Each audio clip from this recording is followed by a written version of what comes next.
All right, Shalom. First off, I want to give all praises to Yahweh, Ba'ashem, Yahweh Shai, Ba'ashem, Harakak Wadash. Double honors to our apostles and elders, the great millstone, and Shalom to all the Akim out there preaching his word in truth and sincerity.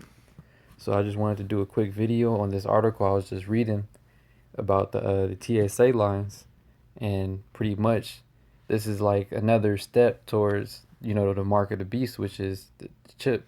And, this is the year of Karagma, and it just happened to be so-called a coincidence now that they're introducing this, right? So as you can see in the heading of the article is titled "Hate Long TSA Lines, Hate Them Enough to Get Your Eye Scanned Instead," and that's pretty much what this article is about. And that's how I was when I was reading it, and I was just thinking that's how it's going to be introduced as a convenience as well with the chip. You know, they're going to, just like they're introducing this, saying like you hate waiting in long lines, you hate doing this or that. If you got the retina scan, you could just walk straight through instead of having to wait in the line. You just could walk up to the machine, have your eye scan, do your finger scan, and then just keep it moving. Yet that's just getting you more prepared for the chip, because it's going to be the same thing, just like in the commercials when you seen them in the stores. Everybody's instead of everybody like using cash, you seen everybody just like putting a chip up to the reader, and then you come up there with cash and you hold up the line. That's basically how they're trying to make it seem like, oh, it's an inconvenience to go the slower way, which is like just going through the regular TSA line, getting pat down and stuff and all that. They're trying to make this look like more of a convenience to just scan your retina, which is you giving up more of your rights. He gonna know more about you.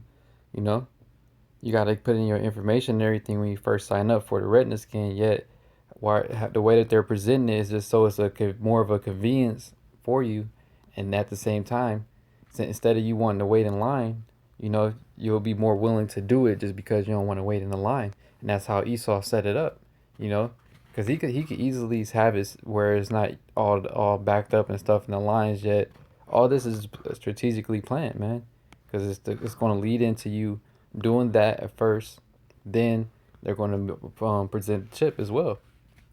Have a chip reader with all your information on there, just like the smart ID.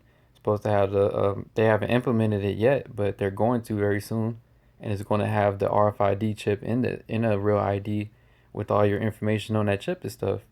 So this is just all geared towards really the mark of the beast ultimately, because just like they're saying that the scanning your eye can make things quicker, it's going to be the same thing as far as when you get the chip. All right, you can go to the hospital. You don't got to wait around. They just scan your chip. Oh, this you're such and such. All right, you got these problems. Da da da. Same thing if you go on a flight. They scan your chip. All right, your name is this and that. You're from here. You're this old. Da da da. It's just all about gearing it towards the chip. So I'm finna to read a little bit of the article and then hit a couple precepts.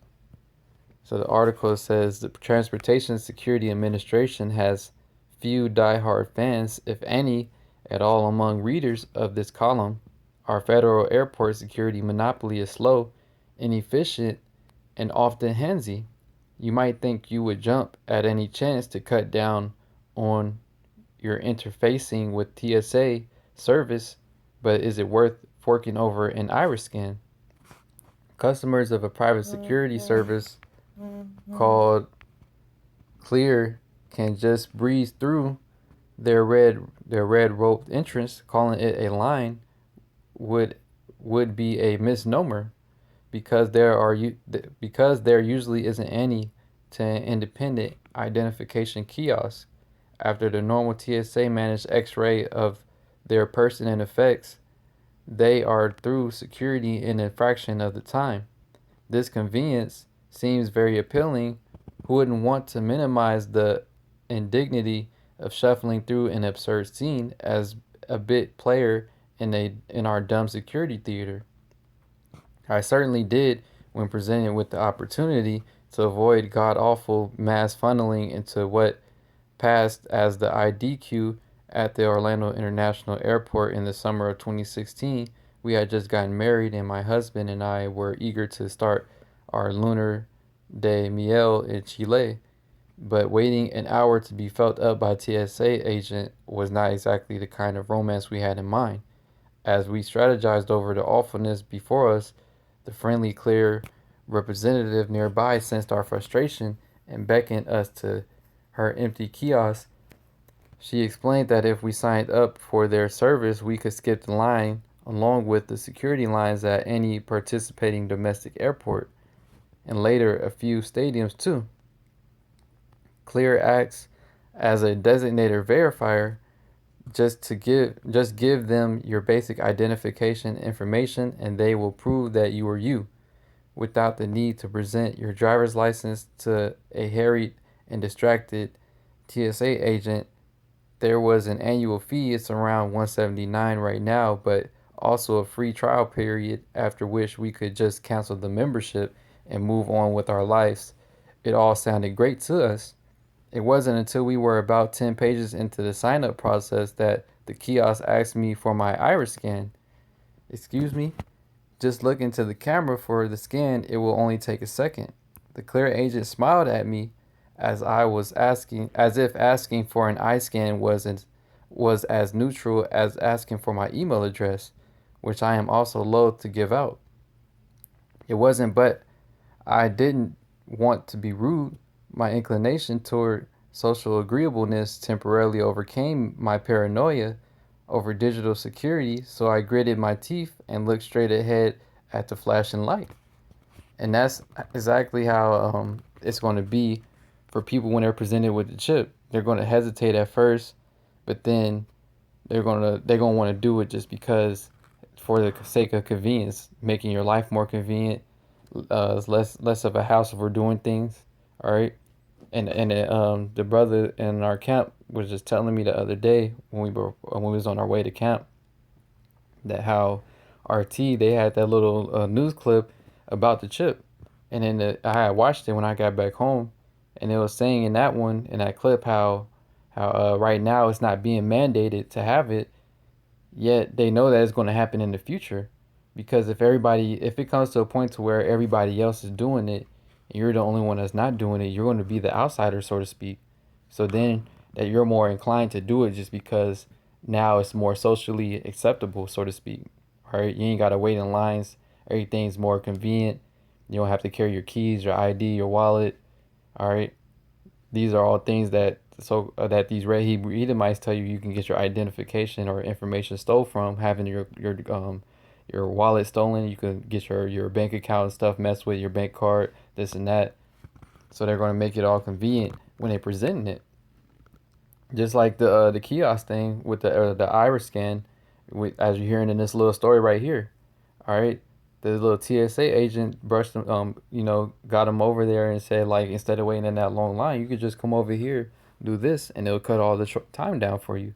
Cause waiting in the lines at the airport and stuff take like an hour.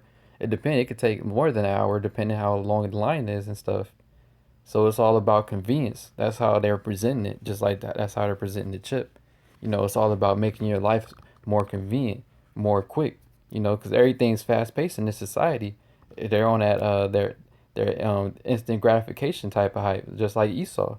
That's why he's presenting the chip in such a way where you're more open to accepting it before he starts making it mandatory. All right. I'm not gonna read the whole thing because it's kind of long. It's a long article, as you can see, but um, the heading of the article is right here. You can just look it up. It's, hate long TSA lines. Hate them enough to get your eye scanned instead.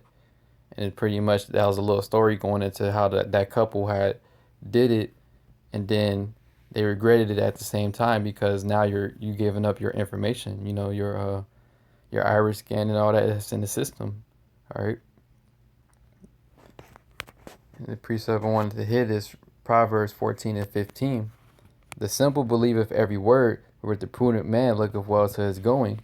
And that's going to be the majority of these people out here. The masses of the people, they're all simple. They just believe anything they're told. You believe these red Hebrew Edomites when they tell you get vaccinated. You believe them when they tell you that fluoride is good for you in your toothpaste. You believe them when they say that uh, getting the mark of the beast, when it does get presented to you, all right, when it's going to be mandated, when they present it to you. You're going to believe them when they say it's going to make your life more convenient, and you're going to be more open to accepting it. All right. But the prudent man looketh well to his going, and the prudent men who are going to actually turn it down, all right, are the people who actually know about it being the mark of the beast. And there's going to be a lot of guys that actually know that it is the mark of the beast and still willingly take it, you know, just because they don't want to be ostracized from society. You're going to be open to taking it just so that you can be able to fit in and be able to continue to live a regular life, so to speak, which isn't, it's not going to be a regular life. It's not a regular life now living here in Babylon. All right. All type of stuff goes on every day. Every single day, it's all type of stuff coming out on these red Hebrew Edomites and more exposure on how just Babylon is hell in general, you know, living here. All right. And the next scripture I wanted to hit is Isaiah 5:20. And it says, woe unto them that call evil good and good evil, that put darkness for light and light for darkness, that put bitter for sweet and sweet for bitter. And that's exactly what these red Hebrew Edomites do. All right. They call these vaccinations good, or when it's actually bad for you. Doing just like that little article I was going into. All right. They're going to say that it's more convenient. It's, you don't got to wait in line. It's good. It's like, you know, it's good to do it. And it's ultimately, like I said, leading up to the chip. Because I forgot what movie it was when it was came out a while back, a couple of years ago, when it was basically the detective dude, and they had the predictive they had the machine where it could predict future crimes that were being committed, and in that movie, everybody already had the chip, but then when you would walk into a mall or something, you would get your retina and your whole face scanned, and then it'll automatically know who you are, try to suggest clothes to buy, this and that, just like on your phone, you know. You might go to certain websites to look at certain things, then now all of a sudden you got ads geared towards whatever you looked at, you know. Esau's trying to predict what you might want just because of something you may have looked at before. And that's all. That's he basically just want to control everything about you and try to predict everything you're going to do. Like, oh, you might want to go buy this, you might want to do that. All right. Yet he's calling these things good. You know, all everything that's really evil, he's calling all these things good, man. All right. Cause he says that it's good for you to be a sodomite. He says it's good for you to eat pork. All right. Do all manners of wickedness. All right. Everything that these red Hebrew Edomites tell you to do is basically evil. Yet he's telling you that it's good because his spirit that's in him isn't right. It's not upright in him to do good. All right. That's why it says woe unto him, and destruction is coming to you, right, Hebrew Edomites. All right. You want to present everything bad to our people. All right, because that's who it matters about first and foremost. Because everybody else here, they're heathens anyway. Yeah, this is about our people. All right, making our people go off. And our 2/3 of our people, you Negroes, Latinos, and Native Americans, you're always open for doing things, just making your life more convenient. All right, and this the year of Karagman, like I said, so you're going to start seeing a lot more things, like just like with that article, how it was going into the retina scan or your iris scan. And you're going to start seeing a lot more things like that being brought up in society. All right, having a lot more things having the chip in there, let everything less cash being accepted, just like out in Sweden. All right, it's going to be less cash being accepted, more and more chips being pushed. You know, pretty much the market of beast being pushed, that technology being pushed. All right, so I just wanted to hit this article real quick because I seen that and it just made me think that, you know, it's another step closer to the market of beast, which it is. All right, and it's being mentioned on this article like it's not being implemented everywhere now, but you're going to start seeing this more and more. I can guarantee you that you're going to start seeing this more just because of the why, because of the convenience that it gives you as far as not having to wait in line. And that's what it's all about. Even with, like I said, with the chip, it's all about convenience. And that's how these red Hebrew Edomites are presenting it. All right. It's more convenient for your life. So you don't have to wait in a long line like everybody else. You can skip the line and just get on your way. All right. Hey, so with that, Lord willing, the lesson was edifying. I want to give all praises again to Yahweh Ba'ashem, Yahweh Shai Ba'ashem, Harakak. Double honors to our apostles and elders of Great Millstone. And Shalom to the Akim out there preaching his word in truth and sincerity. Shalom.